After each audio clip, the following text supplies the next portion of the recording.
বলছেন, আসসালামু আলাইকুম। ওয়ালাইকুম সালাম। আমি পশ্চিমবঙ্গ থেকে বলছি। বর্তমানে সোশ্যাল মিডিয়ায় সালাফি কিছু শেখ বলছেন মাদ্রাসার জায়গা বা বিল্ডিং জাকাতের অর্থ দিয়ে করা যাবে না। হ্যাঁ, এটাই ঠিক, তারাই সঠিক কথা বলছেন। যারা আগে এইসব কাজ করেছে হারাম কাজ করেছেন, কিয়ামতে হিসাব দিতে হবে। কিন্তু আমাদের গ্রাম এলাকার মানুষ জাকাত ছাড়া সাধারণ দান বেশি করেন না। আল্লাহ তাদের হেদায়েত দান করুন। জাকাত ছাড়াও মানুষের উপর কিছু খরচ খরচা করা ফরজ রয়েছে, যেমন স্ত্রী ছেলে মেয়েদের ভরণ পোষণ খরচ রয়েছে, তেমন মসজিদ নির্মাণ করা মুসলিমদের ফরজ, নিজের পয়সা দিয়ে, জাকাত দিয়ে নয়।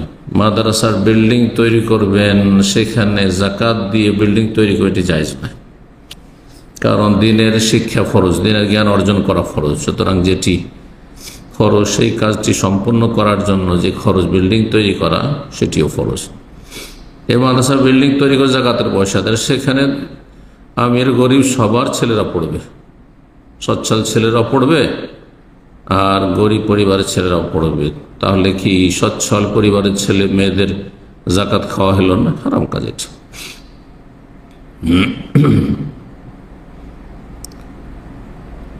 কারণ আল্লাহ রাব্বুল আলামিন সূরা তাওরা 59 যে 8 শ্রেণীর মাঝে জাকাতকে ভাগ করে দিয়েছেন, জাকাতের হকদার 8 প্রকারে আল্লাহ ভাগ করেছেন। ইন্নামা সাদাকাতু লিল ফুকারা'i ওয়াল মাসাকিন ওয়াল আমিলিনা আলাইহা ওয়াল মুআল্লাফাতি কুলুবুহুম ওয়া ফির রিকাবি ওয়াল গারিমিন ওয়া ফি সাবিলিল্লাহি ওয়া ইবনিস সাবিল। এর মধ্যে আপনি মাদ্রাসাকে কিসে ফেলবেন? ফি সাবিলিল্লাহ না, ফি সাবিলিল্লাহ হচ্ছে জিহাদ ফি সাবিলিল্লাহ।